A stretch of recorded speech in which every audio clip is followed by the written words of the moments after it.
questions. Obviously, you guys know, I hope you all know, our high jump coach, Bob Myers, Emma Gates, who is a senior, and Coach Andrew Dukes, head coach of cross country and track and field. You can start whenever you guys are ready. Okay. All right, so Emma, I think, well, obviously we talked to you a few weeks ago, and so how did it come about that you were able to go? Because I think when we talked to you a few weeks ago, you were not going.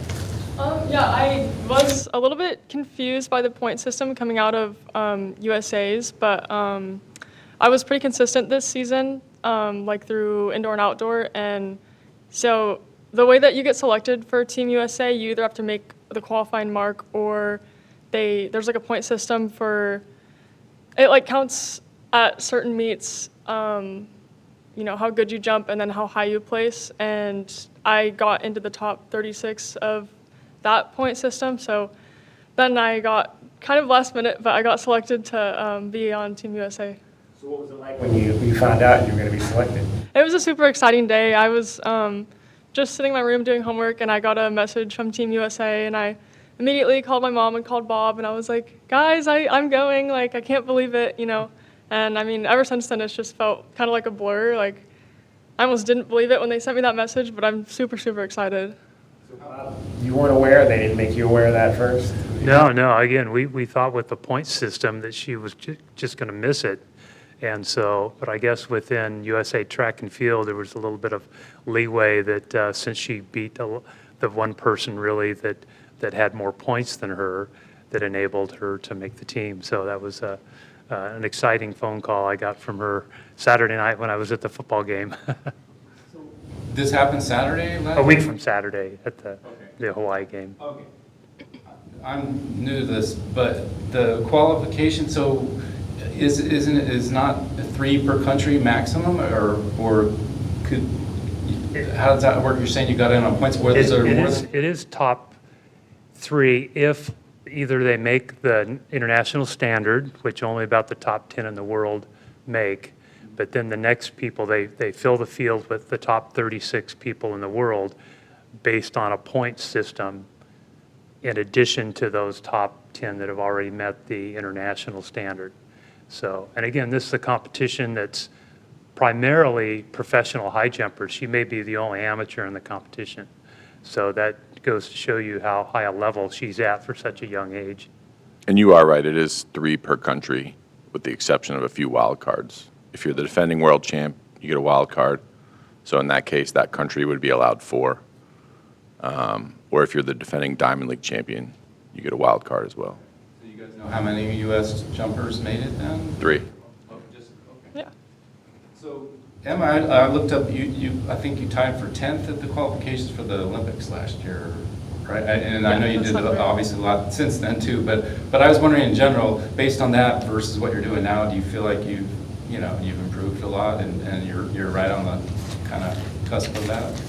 Yeah, definitely. So this outdoor season, I got the chance to compete unattached, which I think took a lot of the pressure off, and I got to just kind of have fun and work on my technique with Bob and kind of train through it more. And I think that actually let me be more consistent and led to a couple more PRs. I was also coming off a pretty high point of indoor. I had PR'd at Big 12s and then placed at nationals. So yeah, I just ended up having a really consistent outdoor season and improving. Bob, what's allowed her to make this jump to get to this level? Well, I mean, obviously she's extremely dedicated and disciplined, which is a high jumper. You not only have to be technically a very good athlete and very fit and powerful, but it's a whole lifestyle that really enables the top jumpers to jump high. You know, it's the sleep habits, the fueling or nutrition is so critical because the top high jumpers are very powerful but very lean also. So it's a combination of those things that, you know, really she's been so disciplined in, you know, doing those extra little things that have really, I think, made a difference the last few years. Andrew, obviously you're new here. Bob's resume speaks for itself. You decided to keep him, you didn't keep others. So when you were evaluating who you wanted to keep from the last staff, why was Bob one of those people? Well, like you just said, his resume does speak for itself. And I had not known Bob personally prior to getting hired. But when I began evaluating everyone, and Bob and I had our first conversation. By the end of it, I was asking if he wanted to stay on board. It was a no-brainer in my mind. I thought we connected well. I think he really creates a great culture within the high jump group, and the standard that he sets, and having athletes like Emma. So like you said, it was a no-brainer. It speaks for itself, its resume, and was happy to keep him on board, that he was already here. Bob, it's been a while since I think we had a jumper in an international competition. Did you coach Brigida when she was here, or no? No. I was just coming back from California and was helping out Sheldon Blockberger at that time, but I wasn't her primary coach then. Who is Emma similar to, maybe, that's here at UVA that you've coached in the past? Oh, probably Carla Turan, who you'll probably remember was Pac-12 champion and multiple All-American. Not exceptionally tall like some of the great high jumpers we've had, but very fast, very dynamic, and very, very hardworking and disciplined. So I think that's who I would compare to. The both very fast in their approach, more speed jumpers than like a power type jumper.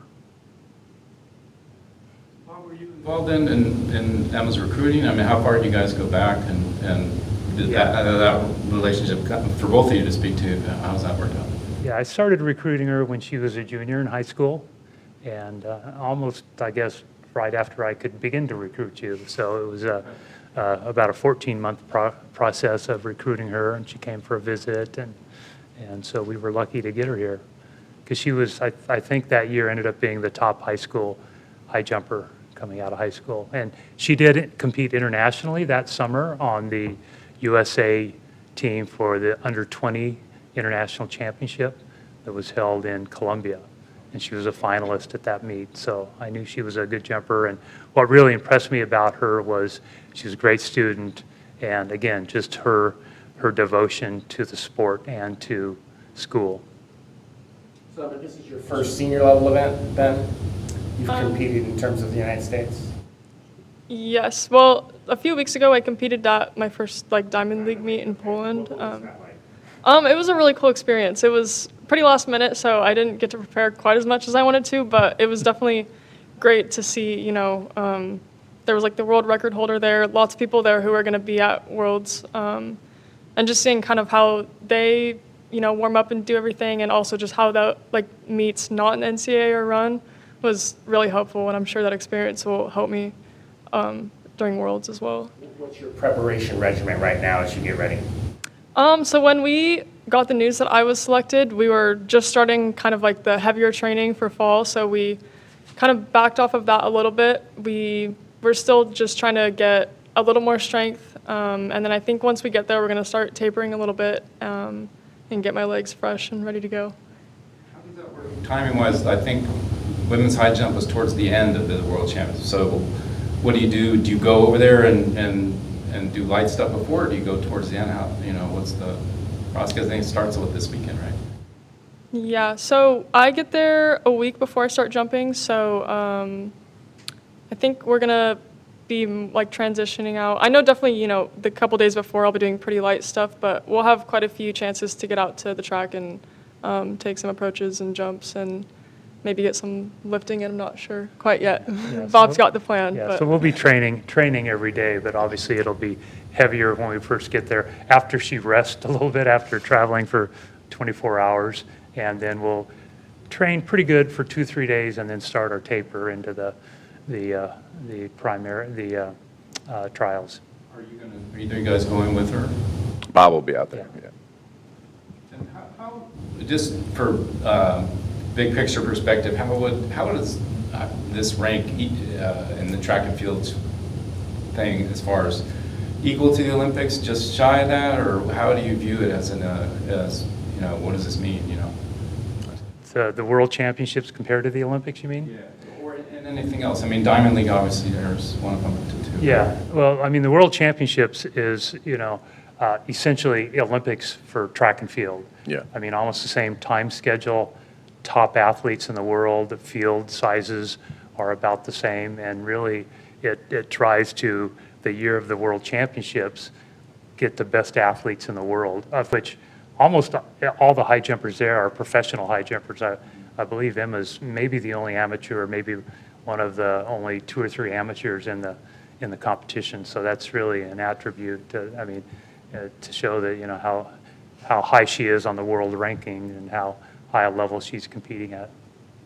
Is that a new jacket or an old jacket? New jacket. New jacket. Yes. What does that mean for you to put on the colors of the United States of America and it can be for your country? I'm really proud to be representing USA. It's a great experience, and I love, going out there and representing my country for sure. Who are your high jump? Do you have high jump heroes that anybody you grew up idolizing or anything? I've always looked up to Vashti since I was young. She's been to, I think this is her 5th or 6th world championship. And I mean, she's not that much older than me, but she's been successful for so long that ever since, I've been 11 or 12, she's been jumping great, and I've always just kind of looked up to her and been watching her. And now I get to compete with her, so. You grew up in Oregon too. Did that play a role in, when you were a kid? Obviously, it's a big deal there. I don't know if you went to a lot of the stuff down at Hayward Field or whatever over the years. I don't know. Yeah, when did it hit you, that you wanted to do this? Well, I started track when I was 7. I wanted to high jump when I was 8, but USATF wouldn't let me jump until I was 9. So I started at 9, and then I competed at Old Hayward and New Hayward a couple times while I was growing up. And then for high school, all of our state meets were at Eugene, so I got a lot of experience jumping there as well, which has helped me at at USA's. It's a familiar field, so that's helped me a lot. Will this be the coolest destination you've traveled to for track and field, or have you been anywhere that just kind of knocked you off your shoes in terms of a sightseeing kind of situation? I think this will be the coolest for me. I've always wanted to go there, so I'm super excited. It's a really cool destination. It's in the same stadium where the Olympics were, so.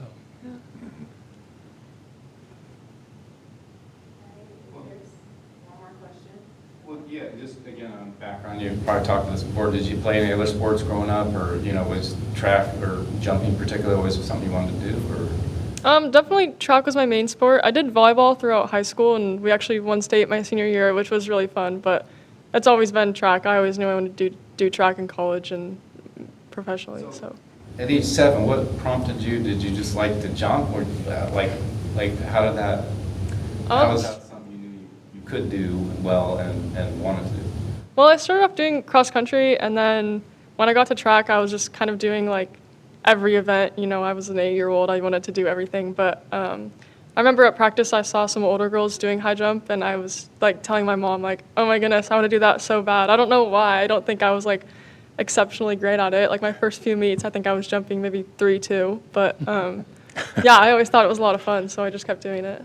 Did you watch any Olympics or World Championships growing up too? Somewhat. I also did club track, so at USATF JOs, we would, I would watch the 17, 18-year-old high jump, and, we'd watch, if the Olympics were on TV, I'd be watching that. Since we have you here, just the state of the program since you took over, where it is right now. Yeah, obviously right now Emma's certainly among the faces of the program. But we've done a lot of evaluating of the roster and seeing where we want to go directionally moving forward, and added several newcomers, transfers, looking at adding a few more mid-years coming up here in January. But there really is a great foundation and a great core of the team that is returning. Not just Emma, but we have others, other high jumpers, some sprinters, distance runners. So good core returning, and just looking to add to that and really take it to the next level. We chatted with Jake CS a few weeks ago. Just what's your direction for the cross-country program and really getting that back on a solid footing? Like you said, getting it back on a solid footing. Historically, you go back the 80s, 90s, 2000s, it's traditionally an exceptional cross-country program. So one of the big things I talked about in the interview process, and I've talked about with our coaching staff now, is getting that right. That needs to be a solid foundation of our program. It has that 3rd season in cross country, so it needs to really be the building block of how we branch out with all the other event groups. So putting a strong emphasis in that with the recruiting, and I think Jay's done an exceptional job so far. That we had a great result up at NAU a couple of weeks ago. Excited for our home meet here in a couple of weeks. But really just getting this program over the next couple of years back onto the national scene and back to the national championships fighting for a trophy. Yeah, so I was thinking about, Emma, you mentioned you were doing homework. Like, do you have a normal load this fall, and is this a problem at all, or? I'm kind of getting into like so I started doing an accelerated master's this year, so I'm in grad classes and undergrad classes, so it's definitely a little bit of a heavier load and harder classes, but I'm managing it, making it work. I'll bring my computer with me to Tokyo, so. Yeah, I mean, your instructors know about this, or, yeah. I let them know. They do yeah. now. Because I was wondering, yeah, when you signed up for that, did you anticipate that this was a possibility? I mean, did you really, I mean, I knew the deadline of when the last minute that they could tell me that I was selected was. So, a little part of me was like, well, they still might call, they still might let me know. But I was, not really getting my hopes up. I was mostly just getting ready to focus on school. But And what are you studying? I'm just sorry. I'm in management information systems.